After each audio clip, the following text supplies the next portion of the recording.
A vontade de Deus. Amém? Amém? Eu quero compartilhar uma palavra. E essa palavra está no livro de Mateus, Novo Testamento, primeiro livro do Novo Testamento, o Evangelho de Mateus. Louvado seja Deus. Eu pensei em uma palavra para o fim de ano. Muitos estariam com palavras de prosperidade, muitos estariam com palavras de bênção, muitos estariam com palavras, com promessas, mas Deus colocou uma palavra no meu coração, ao qual a riqueza é outra, ao qual os bens são outros. E eu quero compartilhar com os irmãos em nome de Jesus. Mateus capítulo 10. O livro de Mateus capítulo 10, do versículo 1 ao versículo 20. Mateus capítulo 10, do 1 ao 20. Louvado seja o nome do Senhor Jesus. O tema: os 12 e a sua missão. Engrandecido seja o nome santo de Jesus. Você sabe que todos nós temos uma missão sobre a face da terra. Sabemos que ao nascer e ao morrer existe um projeto de vida, e nesse percurso que nós temos que ser o melhor, fazermos o melhor, sermos o melhor em todos os aspectos da nossa vida. Mas sabemos que sem a graça do Senhor não conseguiremos. E é justamente isso que eu quero falar essa noite, da graça de Deus atuante sobre as nossas vidas. Repara, um pequeno detalhe: o que seria da igreja sem a graça do Senhor sobre a face da terra no ano de 2023? O que seria dos filhos amados? O que seria daqueles que lutam pela fé? O que seriam daqueles que intercedem tanto uns pelos outros? O que seriam daqueles que receberam as bênçãos? O que seriam daqueles que receberam os milagres, as curas, as libertações? O que seriam daqueles se não houvesse pessoas dispostas a ser melhor na presença de Deus, a obedecer e a cumprir a missão que Deus nos deu? Amém? Louvado seja Deus. Mateus capítulo 10. A todos que nos acompanham, em nome de Jesus, se houver a disposição de nos acompanhar na leitura da palavra, faça isso em nome de Jesus. Essa palavra é viva, poderosa, fiel, e ela pode mudar a sua vida. Aleluia, Deus. Versículo 1 diz assim: louvado seja Deus. Glória a Deus. E chamando os seus 12 discípulos, deu-lhes poder sobre os espíritos imundos para os expulsarem e para curar todas as enfermidades e todo o mal. Ora, os nomes dos 12 apóstolos são estes: o primeiro, Simão, chamado Pedro, e André, seu irmão, Tiago, filho de Zebedeu, e João, seu irmão, Filipe e Bartolomeu, Tomé e Mateus, o publicano, Tiago, filho de Alfeu, e Lebeu, apelidado de Tadeu, Simão, o Zelote, e Judas Iscariotes, aquele que o traiu. Jesus enviou estes 12 e lhes ordenou, dizendo: não ireis pelo caminho das gentes, nem entreis em cidades de samaritanos, mas ide antes as ovelhas perdidas da casa de Israel. E indo, pregai dizendo: é chegado o reino dos céus. Curai os enfermos, limpai os leprosos, ressuscitai os mortos, expulsai os demônios. De graça recebestes, de graça dai. Não possuais ouro, nem prata, nem cobre em vossos cintos, nem alforjes para o caminho, nem duas túnicas, nem sandálias, nem bordão, porque digno é o operário do seu alimento. E em qualquer cidade ou aldeia em que entrardes, procurais saber quem nela seja digno, e hospedai-vos aí até que vos retireis. E quando entrares em alguma casa, saudai-a.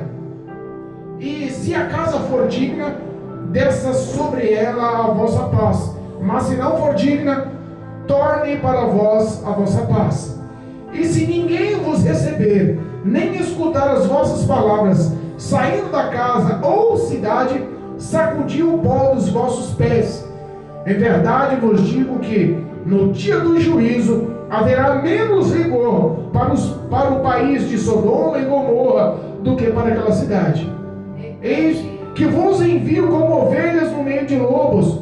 Portanto, sede prudentes como as serpentes e simples como as pombas.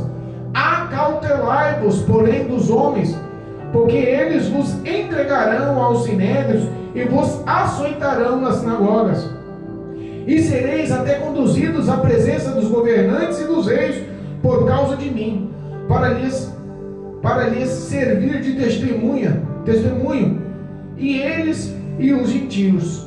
Mas quando vos entregardes, não vos dê cuidado com o que haveis de falar, porque naquela mesma hora, vos será ministrado o que haveis de dizer, porque não sois vós quem falará, mas o Espírito de vosso Pai que fala em vós. Até aqui, amém, irmãos? Amém. Versículo 20, para a glória de Deus. Aleluia, Deus. Assentai-vos. Deus, glória a Deus. Irmãos, eu não sei como é a vida pessoal dos irmãos, mas todas as vezes eu falo por relato pessoal, falo por vivência, falo porque os meus pensamentos, é a minha vida com Deus. Todas as vezes que eu me sinto abalado, todas as vezes que eu me sinto perdido, todas as vezes que eu olho para os lados e só vejo lutas, eu não consigo enxergar nenhuma saída, eu me enfraqueço, aquilo acaba me abatendo. E é a coisa mais fácil do mundo você encostar com um crente para conversar e ele começar a mostrar ou falar ou explicitar as suas fraquezas, as suas provas, as suas lutas, o quão difícil está. E isso não é só na vida do crente, é na vida de muitos que estão por lá de fora, entendem, compreendem, sabem qual a direção, o caminho, mas não têm forças. No íntimo do coração tem temor, tem fé, mas não conseguem ter atitudes. E eu falo porque eu vivo isso diariamente. Ser cristão não te livra das provações, das necessidades, das afrontas, das dificuldades, das fraquezas. Pelo contrário, parece que se torna mais intensa. Mas todas as vezes que eu me sinto meio vulnerável comigo mesmo, vulnerável com o próximo, vulnerável com o meu lar, com a minha família, vulnerável com o ministério, vulnerável com os cristãos, vulnerável com os seres humanos, todas as vezes que a minha fé enfraquece, todas as vezes que eu me abalo, todas as vezes que eu penso em olhar para trás, porque eu penso em olhar para trás, por isso que eu tenho os meus próprios relatos. Eu não falo pelo próximo. Ser crente é difícil. Irmãos, estamos vivendo as últimas horas da igreja sobre a face da terra. As provações e as lutas são intensas, são amargas. A trincheira espiritual está cada vez mais vazia. Estamos cada vez em menor número. Parece que estamos perdendo. Muitos estão recuando, olhando para trás, ou se embaraçando com tudo que essa guerra espiritual acaba envolvendo. Mas todas as vezes que eu me sinto sem chão, o Senhor olha e me dá uma missão. Todas as vezes que eu me sinto enfraquecido, o Senhor, para me fortalecer, me dá uma missão. Fala do meu amor. Glória a Deus. Bota uma pessoa na minha frente que está precisando de uma palavra de refúgio, de consolo, e é justamente nessa hora que eu me contextualizo e falo: Senhor, é eu que preciso dessa palavra. E Deus fala: não, eu conto com você. Aleluia, meu Deus. Eu te capacitei por isso. As provações, as lutas, tudo que eu já fiz em sua vida foi para te fortalecer para essa hora. Glória a Deus. Então, às vezes, Deus nos põe em opressões, em dificuldades, só para saber até onde vai o nosso limite. E é justamente isso que Deus realiza através de Cristo Jesus no ministério de Jesus. Jesus estava no início do seu ministério. Jesus, ele tinha realizado muitas ações, já tinha escolhido alguns dos seus discípulos. Aleluia. A Bíblia diz que ele já tinha feito o sermão da montanha, e nem todos os discípulos estavam reunidos no sermão da montanha. Ele já tinha feito os milagres, curas, ações sobrenaturais ao qual não existia, palavras e pregações ao qual já estava acumulando uma multidão de pessoas e seguidores. Mas ele precisava de ajuda. E as pessoas que estavam ao redor dele eram pessoas todas cheias de defeitos. Mas ele precisava de ajuda. Ele precisava selecionar 12. Essas 12 pessoas seria a simbologia, seria a representação após a sua morte e ressurreição. Aí seria a representação após a sua morte e ressurreição sobre a face da terra, do evangelho, do poder do reino dos céus e do poder realizado para a mudança da vida de muitos. A Bíblia diz que muitos estavam maravilhados e talvez muitos queriam ou quisessem ser escolhidos por Cristo, para serem seguidores pessoais dele. Mas em Marcos, se eu não me engano, no capítulo 8, fala que Jesus ele escolhe os 12, como nós vemos no início da leitura aqui. Jesus escolhe os 12, mas ele, para escolher os 12, ele chama eles no local santo. Ele chama os 12 no local do monte. Louvado seja Deus.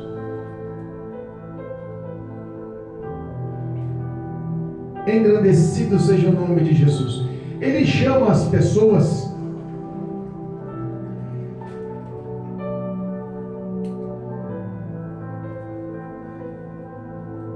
perdão, eu falei capítulo 8, perdão, capítulo 3. Ele chama os 12 a seguir, mas chama num local especial. Se você pegar Marcos, capítulo 3, versículo 13, diz que ele subiu ao monte e chamou para si o que ele quis. Eita Deus. Quando você precisa de uma certa estrutura, de um certo apoio, de uma certa ajuda, você não vai chamar aquele que é uma âncora em sua vida. Você não vai chamar aquele que não tem nenhum tipo de compatibilidade com a sua vida.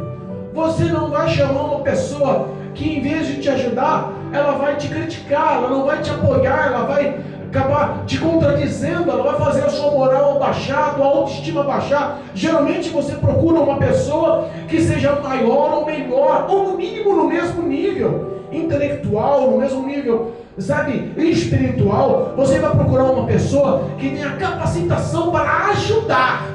Aleluia. Mas Jesus age na contramão da história. Eita Deus. Ele chama para si o que ele quis, e o que ele quis foram 12 homens imperfeitos. Papai. O que ele quis não foi o apoio esperado nos homens, porque ele sabia que todos eles iam errar. O que ele quis não foi pessoas cultas, pessoas capacitadas na lei mosaica, pessoas sacerdotes, escribas, cultos na leitura da palavra, pessoas que tivessem influência, pessoas endinheiradas, afortunadas. Não, ele poderia ter escolhido, mas a Bíblia diz que ele chama 12 homens e eles foram. E foi ele quem quis. O que nos chama a atenção não é você quem quis a Cristo Jesus, foi ele quem te quis. O que chama a atenção que não é você quem escolheu. Eu decidi servir a Jesus Cristo. Não, está errado. É ele que decidiu te aceitar. É ele que decidiu te amar. É ele que decidiu te olhar com todos os seus defeitos, com todas as suas falhas, com todas as suas fraquezas, com todos os seus pecados, suas iniquidades, e não olhou para dentro de você e falou assim: esse eu consigo endireitar, esse eu consigo modelar, esse eu consigo transformar, posso fazer sim uma metamorfose, porque a sociedade não dá valor e ninguém vai dar crédito algum. Olha o caráter, olha a personalidade, olha os pensamentos, olha as ações. Nós às vezes somos direcionados a ter uma vida conforme o nosso intelecto, ou as nossas vistas, ou a sociedade julga, mas não é assim que Cristo nos olha. Primeiro ele chama os 12 e ele chama no monte e começa a nomear cada um deles como discípulos. Ele começa a nomear cada um deles discípulos. Glória a Deus. Não seguidores, porque a multidão segue. E muitas das vezes a gente pensa que a multidão é que está no caminho correto, porque quando um faz 2, 3, 10, 50, 100 mil, 10 mil, 100 mil, você fala, todo mundo está fazendo, eu também vou fazer. E muitas das vezes não é o que Cristo quer. Verdade, meu Pai. Nós vemos essa realidade nas igrejas nos dias atuais. Sabe como é que eu vejo a igreja nos dias atuais? Como uma grande planície de igrejas grandes, de igrejas abarrotadas de pessoas, de igrejas ao qual virou moda, de igrejas ao qual o fim de semana virou um ponto de encontro para falar de Jesus, de igrejas ao qual todos se dedicam aos seus prazeres, em cantar, em pregar, em cantar e ganhar notoriedade, de igrejas ao qual se expandem para ser cada vez mais conhecidos. Mas sabe o que eu vejo? Um grande número, uma grande placa, um imenso espaço, mas sem profundidade alguma. Meu Deus. Sem profundidade alguma, sem compromisso algum. Pessoas com uma grande multidão que acompanhava Jesus. Aquela grande multidão era um grande número, mas em profundidade alguma de comprometimento, profundidade alguma de querer transformar-se, de querer renunciar-se, de querer seguir em espírito de liberdade. E Jesus olhou esses 12 e viu que os pensamentos eram outros. Viu que o anseio e o desejo pelo Messias, pelo Cristo, pelo Filho de Deus era diferente. Mas se nós olhássemos a cada um desses que foi selecionado, nós, para começar, nem subir ao monte com um tipo de pessoas desses nós queríamos subir. Jesus. Glória a Deus. Mas quando Jesus ele olha para os discípulos, ele não vê simples pessoas.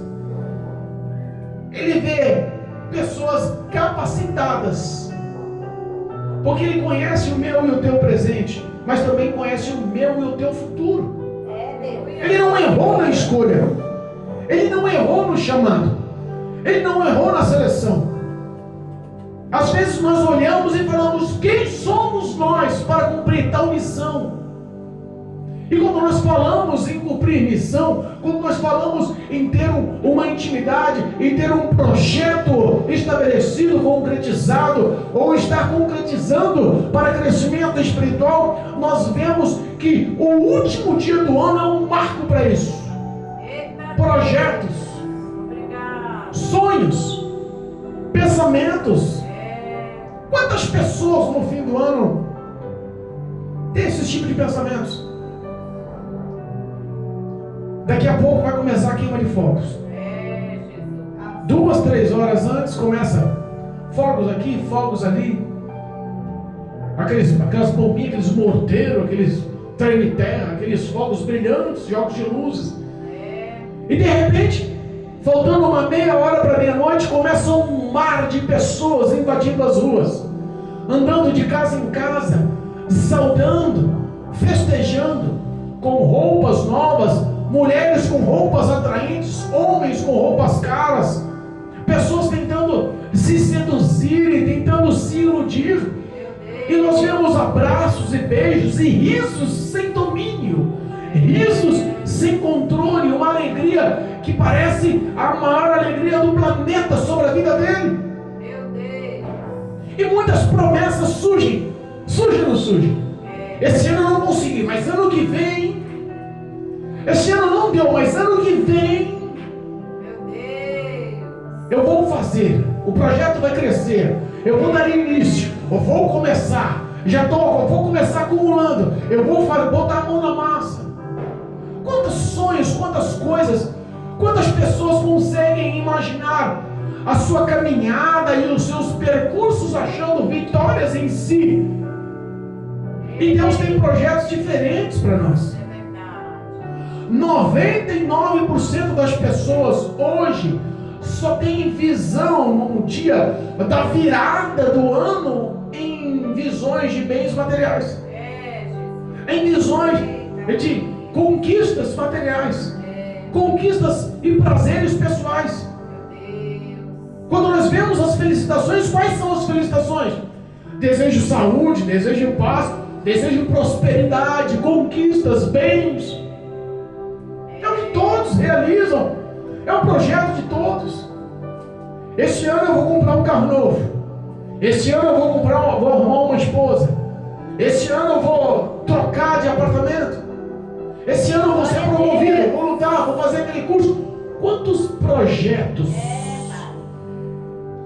E Deus tem uma visão diferenciada sobre a minha e a tua vida.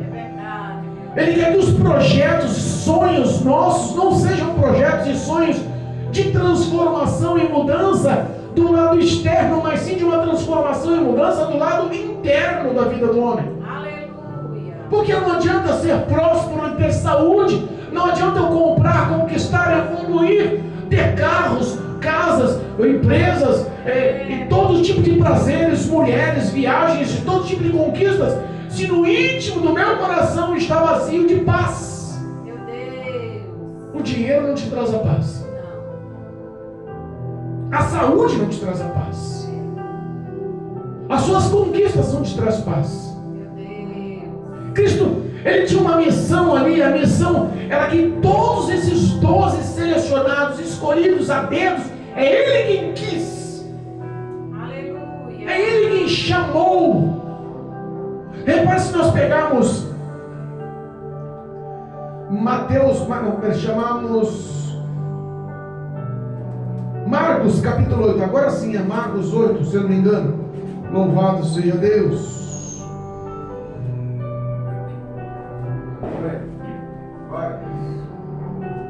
Versículo 34 diz assim, ó, Marcos capítulo 8, versículo 34. E chamando a si a multidão com os seus discípulos. Repara que Jesus chamou a atenção de todos na multidão e também dos discípulos. Algumas tradições dizem que ele fez um desafio. Eu vos desafio. Aqui está dizendo que ele somente disse. Mas e chamando a si a multidão com os seus discípulos, disse-lhes: se alguém quiser vir após mim, negue-se a si mesmo, tome a sua cruz e siga. Primeiro, você tem que querer. Se alguém quiser vir após mim, você tem que desejar ir até Cristo. Você tem que querer ir até Cristo. Você tem que ter a ânsia de querer fazer parte. Eu desejo ter um relacionamento, uma vida, uma intimidade. Eu quero te servir. Eu quero te seguir. Eu sei que para isso, muitas coisas vão ter que abrir mão. Eu sei que para isso, muitas coisas vão ter que padecer para me lapidar a chegar no perfil de seguir, de ser um bom seguidor. Existe uma ação de se alguém quiser. Com os discípulos não, ele chamou para si. Eu quero vocês. Aqui não lhe dá o livre-arbítrio.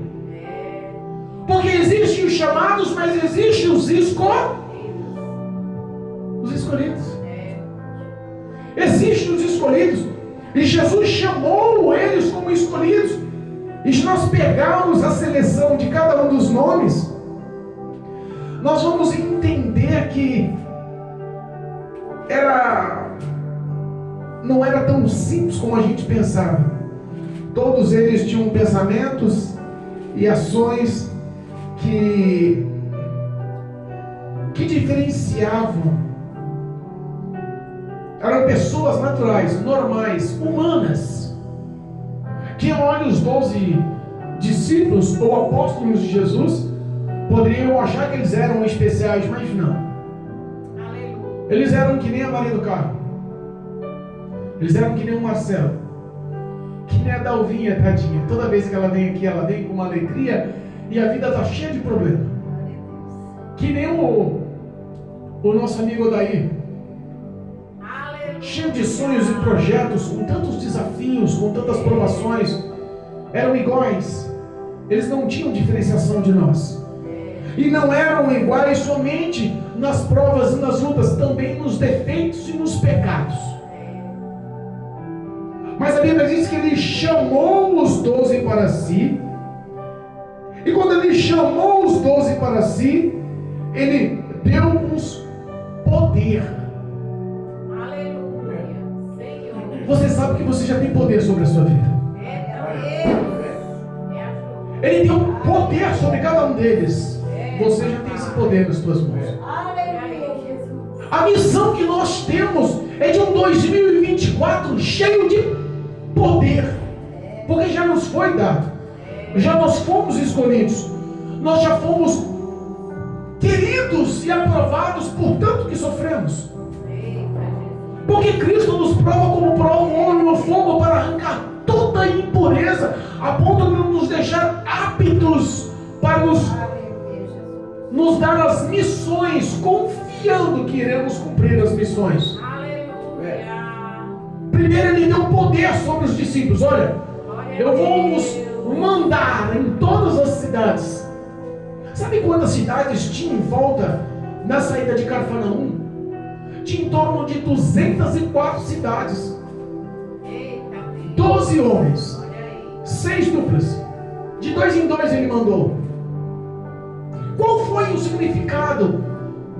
Porque até aquele momento eles viram as ações poderosas de Jesus, eles viram as palavras eloquentes de Jesus, e é o que bastava. Você tem conhecimento? Tenho. Eu participo dos cultos. Sabe orar, se relacionar? Sei.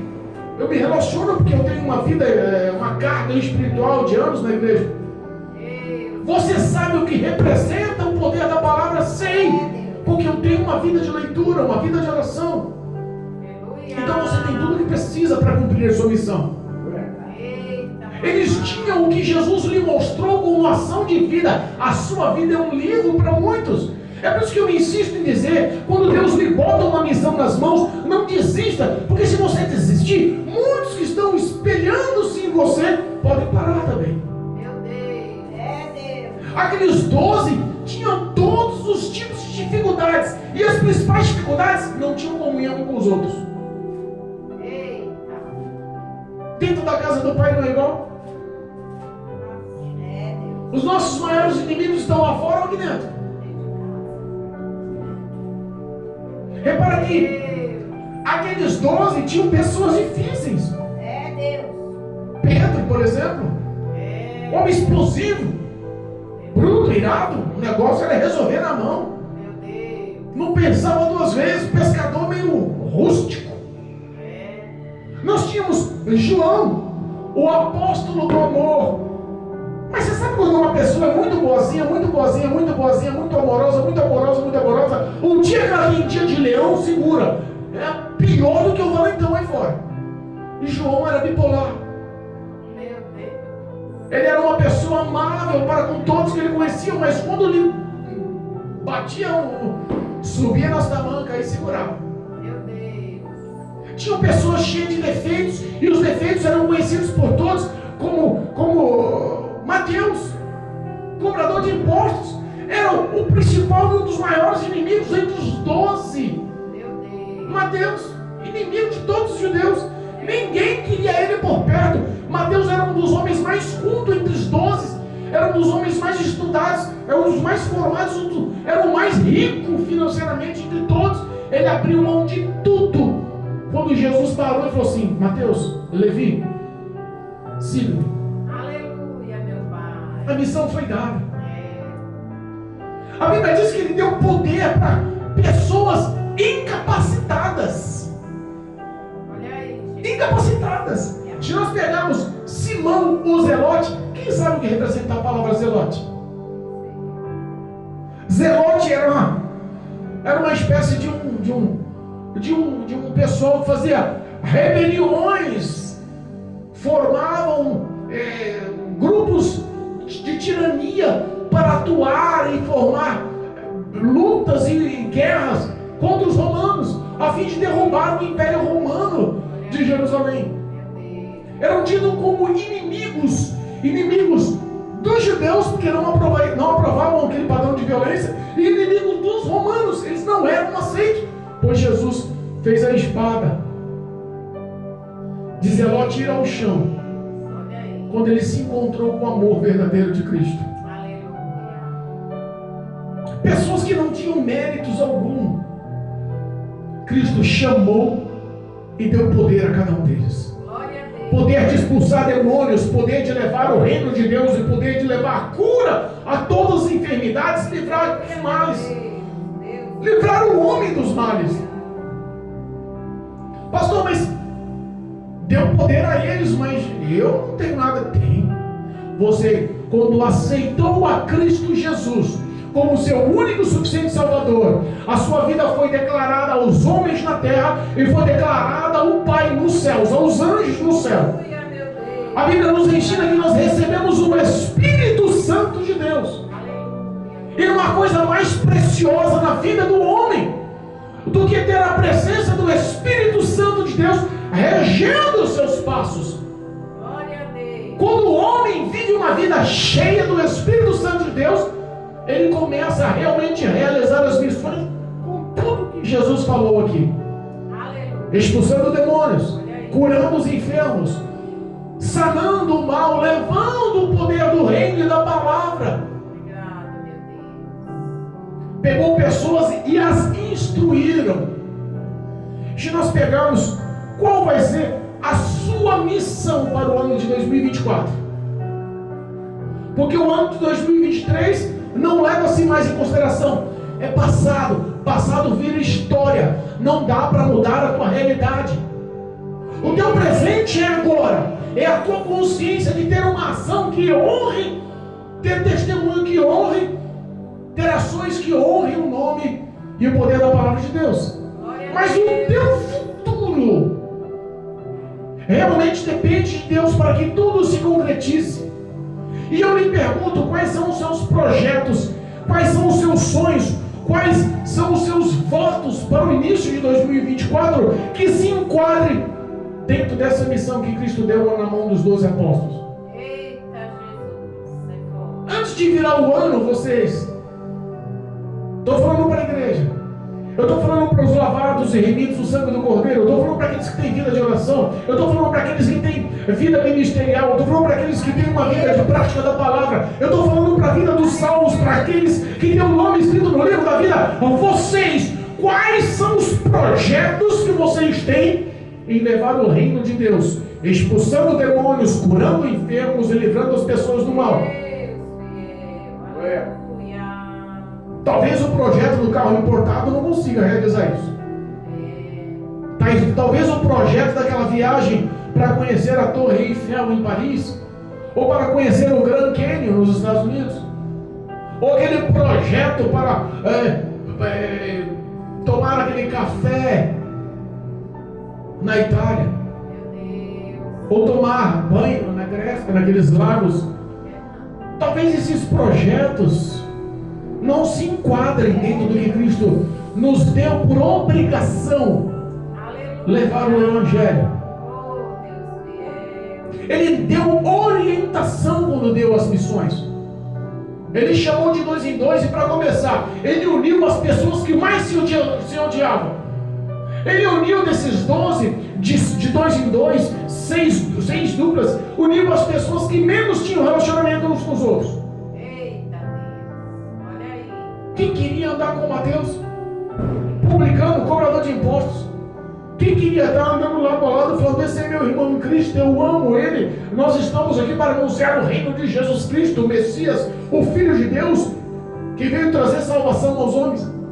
Quem queria andar com Simão Zelote, um guerreiro revolucionista, um homem de luta, de batalha, um homem sanguinário, um homem que o intuito só era vingança, ira, morte, revolução? Quem queria andar com Pedro? Não pensava 2 vezes, puxava a espada e queria furar um. Homem bruto, áspero. Quem queria andar com João? Uma hora tá bem, daqui a pouco, é só mandar, Jesus, eu vou mandar descer fogo sobre a cidade, porque aqui ia matar. Meu Deus. Pessoas que não tinham crédito, não tinham ética, moral, mas Jesus uniu as pessoas que menos tinham compatibilidade para que eles entendessem o que era amor.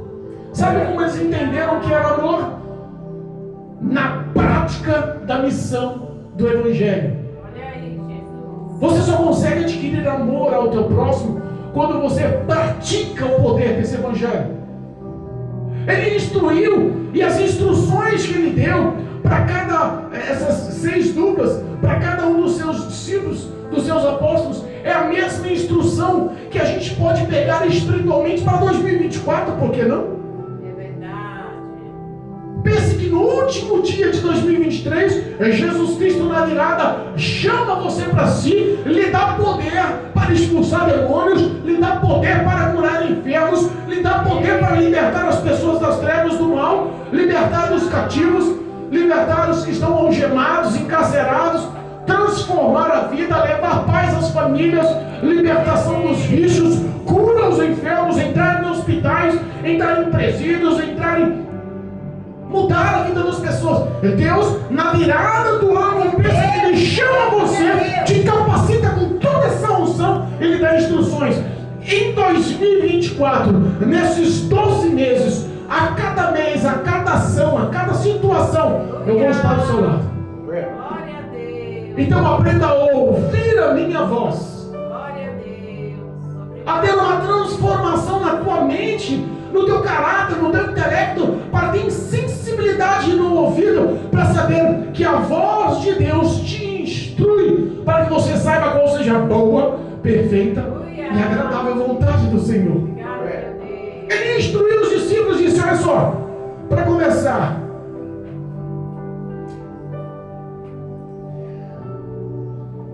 a instrução foi que começasse: não ande pelo caminho das gentes, pelas estradas. Vocês vão sair daqui e vocês vão de 2 em 2 em cada cidade, mas não vão pelas estradas, não. Andem pelos caminhos ao qual ninguém vai poder ter acesso. O caminho de muita gente às vezes te atrapalha. Eita Deus. Quando você convive com muitas pessoas, seguindo o caminho de outras pessoas, o trajeto de outras pessoas, pode ser que o destino seja o mesmo teu, mas faça um caminho diferente.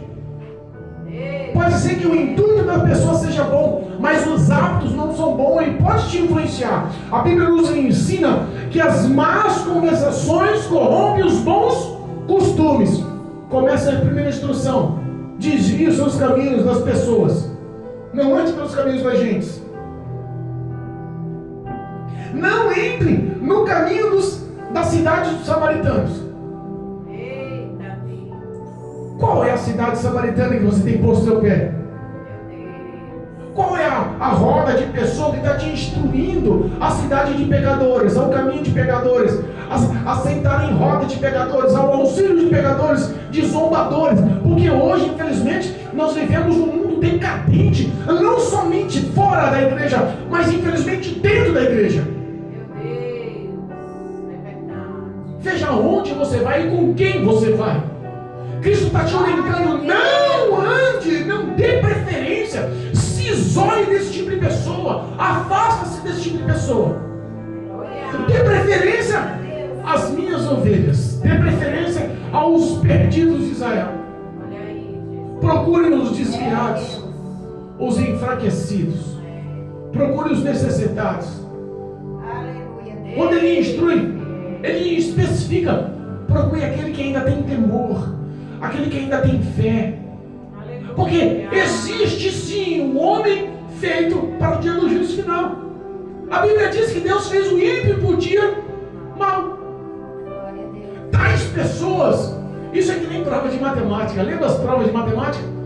Nós tínhamos lá 10 questões para resolver, e nós parávamos na primeira. A primeira questão era extremamente difícil, mas valia a mesma nota das outras 9, e as outras 9 eram fáceis, e a gente ficava tentando a primeira questão, e o tempo passava, chegava perto de dar o sinal, você corria para tentar resolver as 9 e perdia tempo, não concluía a prova. É a mesma coisa. Meu Deus. Nós estamos vivendo os últimos tempos sobre a face da terra, e infelizmente não há mais tempo de ficar levando leitinho para as pessoas que já têm conhecimento.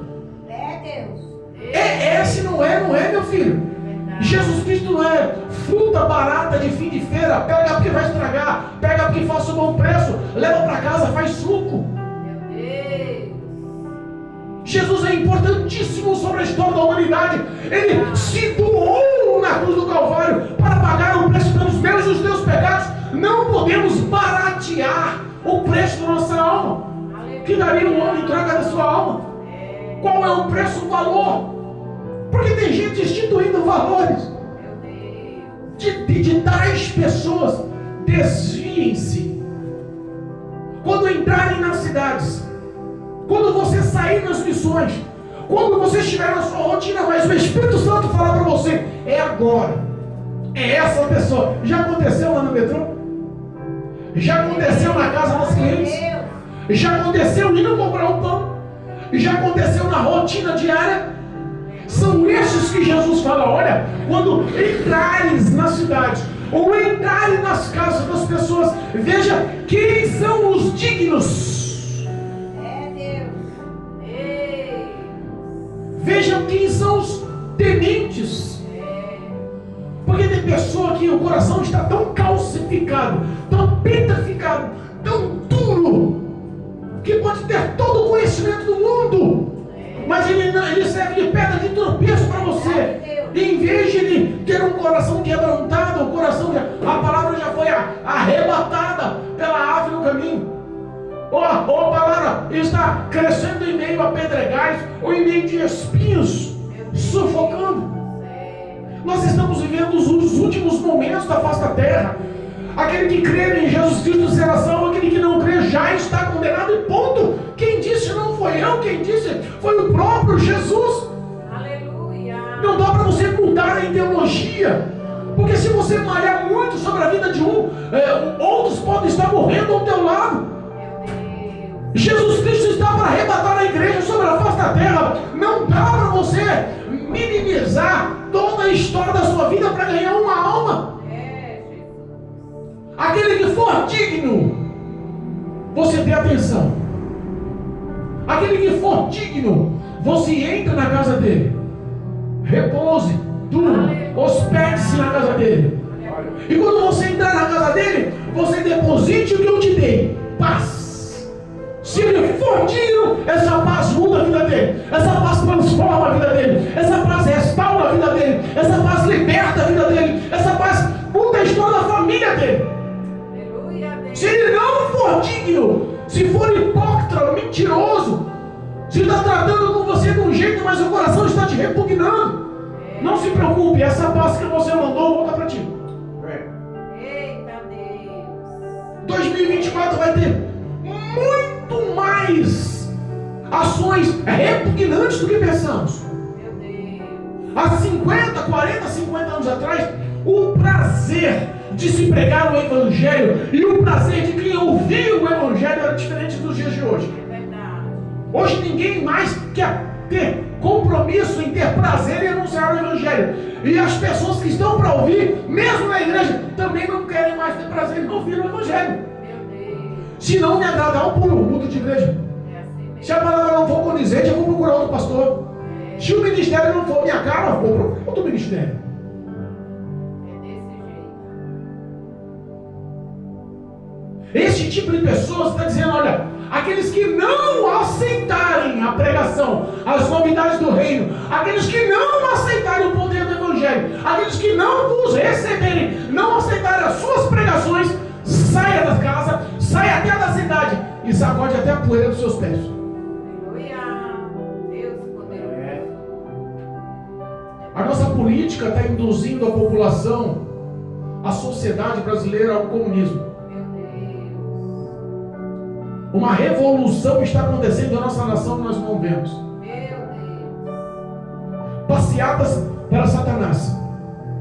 Crentes estão recuando com vergonha de anunciar o Evangelho na rua, e pessoas estão anunciando Satanás com gritos e alegrias na rua. Meu Deus. No Rio de Janeiro, a população está se reunindo em marcha para tirar a polícia militar das ruas. Meu Deus. Aonde você for pregar o Evangelho em São Paulo, em qualquer outra capital da nossa nação, é muito fácil da polícia lhe prender por estar levando tormentas e contendas. É o que o mundo, é o que o povo, é o que a nação, é o que a sociedade está aguardando para os cristãos.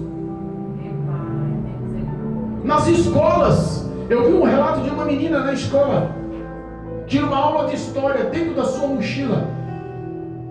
No intervalo, Ela puxou a Bíblia, o professor demorou e ela leu uns 2, 3 versículos. O professor de história entrou e pegou ela lendo a Bíblia. O professor olhou para ela: o que é isso? Você é maluca? Comparou ela com aquelas mulheres lá do Oriente Médio, como uma terrorista. Você está querendo instruir e levar os pensamentos das pessoas para onde? Para quê? Que destruição. Aqui é uma escola, isso é proibido. Numa escola onde os homossexuais estão ativos, onde mulheres estão beijando mulheres nos corredores, na sala de aulas, onde homens que se dizem afeminados ou trans estão usando os banheiros femininos junto com as crianças, com as outras meninas. Mas se você levar a Bíblia para a igreja, é capaz de você ser expulsa. Essa é a realidade da missão que nós temos para 2024. Para esse tipo de pessoas, Jesus instruiu e disse: olha, para esse tipo de pessoas haverá menos rigor para Sodoma e para Gomorra do que para esse tipo de pessoas. Porque esse tipo de pessoas, eles não só não aceitam, mas eles lutam contra. Para pensar que o que foi Sodoma e Gomorra? Sodoma e Gomorra teve o início do homossexualismo. Sodoma e Gomorra teve o início do sadomasoquismo. A violência de estupro começou em Sodoma e Gomorra, onde a moral, a ética, o caráter da sociedade era destruído,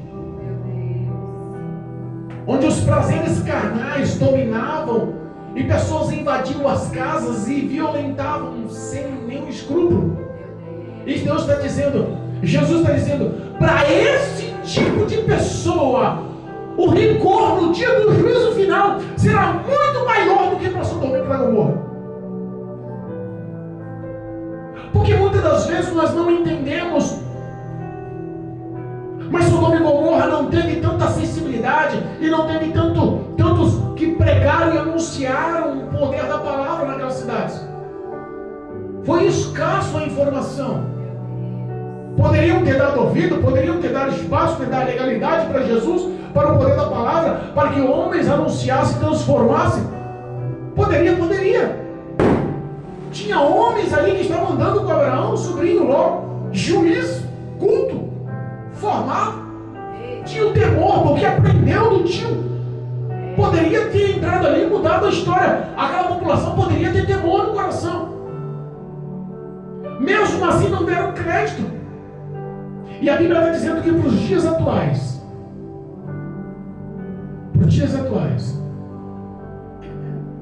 para tipo de pessoas como essas, afasta-se. É duro a gente falar, né? Porque olhamos para muitas pessoas e o coração aperta. Ontem pela manhã, acho que foi ontem pela manhã que você saiu para Zimina, né? Ou antes de ontem, não lembro. Antes de ontem, acho que foi antes de ontem. Eu desci de manhã para comprar pão, eu estava só em casa, antes de ontem. Aí quando eu desci para comprar pão, passou um rapaz, um morador de rua, e nós já tínhamos ajudado ele, aquele rapaz. E ele viu subindo o pão e ele falou assim: ô tio, tem um pão para mim comer? Ele com um saco de lixo cheio de reciclagem, eu não sei o que estava naquele saco preto nas costas. Morador de rua, descalço, com aquelas condições. Eu olhei e disse: tem sim, filho, só um minutinho, já desço já. Fui lá e preparei café com leite. Fui lá, preparei o pão, botei no pratinho bonitinho, desci. E não desci só com o alimento para a barriga, desci também com o alimento espiritual. Comecei a falar de Jesus. E ele ouviu. E ele ouviu calado e comendo numa gula, numa pressa, numa fome. E eu falei assim: rapaz, ainda vai ficar com fome. Pus a mão no bolso. Disse: rapaz, não é muito, mas talvez dê para você complementar o café da manhã. Eu vou te dar R$10 aqui. Você promete para mim que você não vai consumir droga? Porque eu não quero te amaldiçoar com dinheiro. Eu quero te abençoar com dinheiro. Ele olhou, pôs no bolso o dinheiro rapidinho, assim, deu um sorriso sarcástico, maligno, o olhar transformou, mudou. Preocupa não, tiozão, a sua parte você fez, deixa eu me vir agora, vira as costas aí. Às vezes nós queremos, porque nós temos essa obrigação de anunciar o Evangelho. Isso não é um favor, é obrigação, entendam. Em 2024 talvez seja o último ano para tantas coisas que o anticristo já planejou para ser concretizado. Talvez seja a última oportunidade, o último ano da igreja de estar em santidade para o arrebatamento, pelos projetos que o diabo já tem projetado sobre a face da terra. Quem está falando, olha, quando começar as perseguições, as provas, as lutas, entenda, vão te destruir. Ser cristão vai ser ponto de destruição para a vida do homem. Você, de ser aceitável à sociedade, vai ser recusado pela sociedade. As suas boas ações de caridade serão ações contrárias. O povo vai falar que é manipulação. Vai começar a vir perseguição em todos os sentidos. Como houve para aqueles discípulos que Jesus falou assim: olha, eles vão te prender, vão te levar para as sinagogas, para os sinédrios, vão te açoitar nas sinagogas, vão te bater nas sinagogas. Está acontecendo isso nos dias atuais ou não está? Vão te levar aos grandes governantes por minha causa, por causa do meu testemunho, por causa do que vocês estão fazendo. A realidade do que estava acontecendo com aqueles 12 discípulos é a minha e a tua realidade em 2024. Não pense que vai ficar melhor, porque muita gente se ilude. Está muito pastor pregando a hipergraça. É mentira. Dias ruins virão. O diabo tem projetado, não é bênção para a vida dos cristãos, não. O projeto do diabo é matar, roubar e destruir. Ele quer acabar com aqueles que são fiéis. E se você é fiel, não pense que você vai viver uma vida de luxo, conquistas de chave na mão. É mentira do diabo. Jesus não veio para te dar esse padrão de luxo. Pastor, você tem alguma coisa contra a riqueza? Não. Mas eu tenho contra a carnalidade, que leva o homem a ter o coração no dinheiro. Essa não é a tua missão. Não é a missão que Jesus deu para os 12 discípulos, para os 12 apóstolos. Não é a missão que o Espírito Santo está esperando de você. Você vai ser perseguido, sim. Entrar numa escola e falar do Evangelho em 2024 vai ser mais difícil do que pensa. Falar de Jesus no meio do caminho e no trabalho vai ser mais difícil do que você pensa. Anunciar Jesus nas praças vai ser mais difícil do que você pensa. Falar de Jesus no trabalho para os amigos vai ser mais difícil do que pensam. De pessoas que você confia, conhece há anos, que lhe titulam-se amigo, vão ser eles que vão te entregar para os poderosos.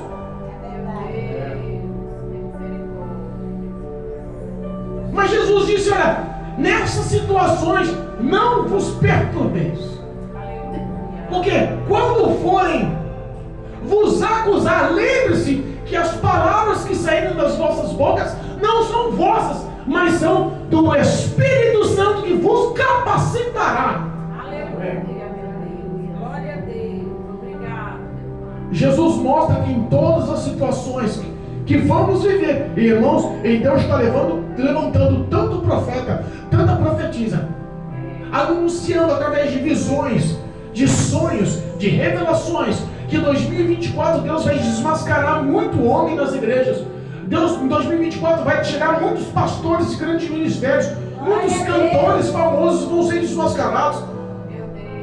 As perseguições vão ser cada vez maiores. Entendam que as ações que o inimigo tem projetado em 2024 vão ser reais, mas em tudo ele está dizendo: o Espírito Santo não nos deixará sós. Em tudo ele há de guiar, em tudo ele há de ajudar. Ele continua sendo o teu auxílio, continua sendo o teu escudo, ele continua sendo a tua torre forte, ele continua sendo a tua fortaleza. A angústia vai sim acontecer, mas ele vai continuar sendo teu amigo. que em 2024 possamos ter uma visão não materialista de sonhos e projetos, mas uma visão espiritual. Que o nosso pensamento seja acúmulo de bens nos céus, onde o ladrão não pode roubar, onde a traça e a ferrugem não pode destruir. O Espírito Santo precisa, conta com você, porque o tempo da ceifa já chegou, o tempo da colheita já chegou. Quantas pessoas tiveram as oportunidades? Quantas pessoas não foram uma nem duas? Aproveitaram por um tempo e viram que não conseguiriam, porque não queriam mudança e compromisso. Meu Deus. É, papai. Você precisa querer. E o Espírito Santo hoje conta com você. Glória a Deus. Em nome de Jesus. Que 2024 seja um ano de entrega, de confiança no Espírito Santo, de dependência do Espírito Santo, de relacionamento com o Espírito Santo. Que o teu maior amigo seja o Espírito Santo, que tenha uma vida de adoração, uma vida de santidade, uma vida de verdade no caminho que o Senhor te colocou. Seja seguidor de Cristo Jesus. Tome diariamente a tua cruz, siga o Senhor, renuncie-se a si mesmo. Tenha uma vida de transformação e de sucesso na presença do Espírito Santo. Eu profetizo sobre a sua vida toda sorte de bênção, restituição espiritual, restabelecimento espiritual, renovo espiritual. Ao que está caído, eu profetizo que levante-se em nome de Jesus. O poder do sangue de Jesus pode mudar a tua vida, transformar os teus pensamentos. O Espírito Santo é e sempre será o teu ajudador. Confia, volte a orar. Comece 2024 com o projeto de agradar com o teu testemunho de vida a presença do Espírito Santo no teu coração. Os seus planos serão outros. E Deus vai conduzir os seus caminhos para um caminho de vitória, conforme o querer e a vontade de Deus. Em nome de Jesus. A todos eu desejo um feliz 2024. E que a graça do Senhor superabunde na vida de todos. Em nome de Jesus. Amém. Em nome de